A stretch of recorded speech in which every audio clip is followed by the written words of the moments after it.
പറ്റി പറയുകയാണെങ്കിൽ എൻ്റെ കരിയറിലേക്ക് എത്തിയ ഏറ്റവും വലിയൊരു പടമാണ്. അതേപോലെ ഏറ്റവും കിടിലൻ ക്യാരക്ടറായിരുന്നു പടം. ഇത്രയും വലിയ ആസക്ത ഒരു മനോജേട്ടന് ഇത്രയും ആൾക്കാർ വലിയൊരു ക്രൂവിലൂടെ ഞാൻ ആദ്യമായിട്ട് അഭിനയിക്കുന്ന ഒരു പടമാണ്. അങ്ങനത്തെ പടത്തിൽ മനോജേട്ടനെ ചെറുപ്പാനം ചെയ്യാൻ പറ്റിയ ഭയങ്കര സന്തോഷമുണ്ട്.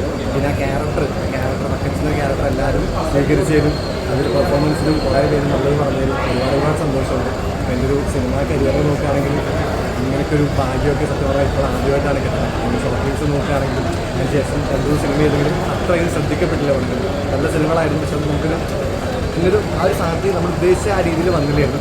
അപ്പം ഏകാഗ്രത്തിൻ്റെ വക്കച്ചിലൂടെ എനിക്ക് ആ ഒരു ഭാഗ്യം കിട്ടിയിട്ടുണ്ട്. ഇപ്പം ഹീറോ ആയിട്ടുള്ള പടം വന്നു പറഞ്ഞത് ചില ഇതും എല്ലാവർക്കും ഇഷ്ടമെന്ന് പറഞ്ഞാലും ഭയങ്കര സന്തോഷമുണ്ട്. ഇന്ന് ഇറങ്ങിയിട്ടേ ഉള്ളൂ. അപ്പോൾ കാണാത്തവർ എല്ലാവരുമായിട്ടും പോയി കാണാം, ഫാമിലിയായിട്ട് കാണാം. എനിക്ക് തീർച്ചയായിട്ടും ഇഷ്ടപ്പെടുമെന്ന് ഞാൻ ഫാമിലി പറയുന്നു. അടുത്തതിൽ ഇറങ്ങാനുള്ളത് ചാക്കോച്ചൻ്റെ പടമാണ്, ഓഫീസർ എന്ന് പറയുന്നത്. അത് ഫെബ്രുവരി 20 റിലീസാണ്. അതും എല്ലാവരും കാണണം. പിന്നെ മീശ എന്ന് പറയുന്നത് 2 കോടിയുടെ റിലീസുണ്ട്. ഇതൊക്കെയാണ് പരിപാടികൾ. അപ്പം പറഞ്ഞാണ് എല്ലാവരും ഒന്ന് സപ്പോർട്ട് ചെയ്യുക, സ്നേഹിക്കുക, എല്ലാവരും ഒന്ന് എത്തിക്കുക. താങ്ക് യു പറഞ്ഞാൽ കാരണം ഞാൻ ഇത്രയും നോക്കുകയാണെങ്കിൽ ഇപ്പോൾ ഇത്രയും പടങ്ങൾ എനിക്ക് ഇറങ്ങാനുള്ളത് 25-ലാണ്. ഒരു ആക്ടറെ സംബന്ധിച്ചോളം ഇത്രയും സന്തോഷമുള്ള നിമിഷം വേറെ ഇല്ല. പിന്നെ സിനിമകൾ നല്ലതാവാനും കൂടിയുണ്ട്. എല്ലാ സിനിമകളും എല്ലാവരും നല്ല അഭിപ്രായം പറയുന്നത് ഭയങ്കരമായിട്ടുള്ള സന്തോഷമാണ്.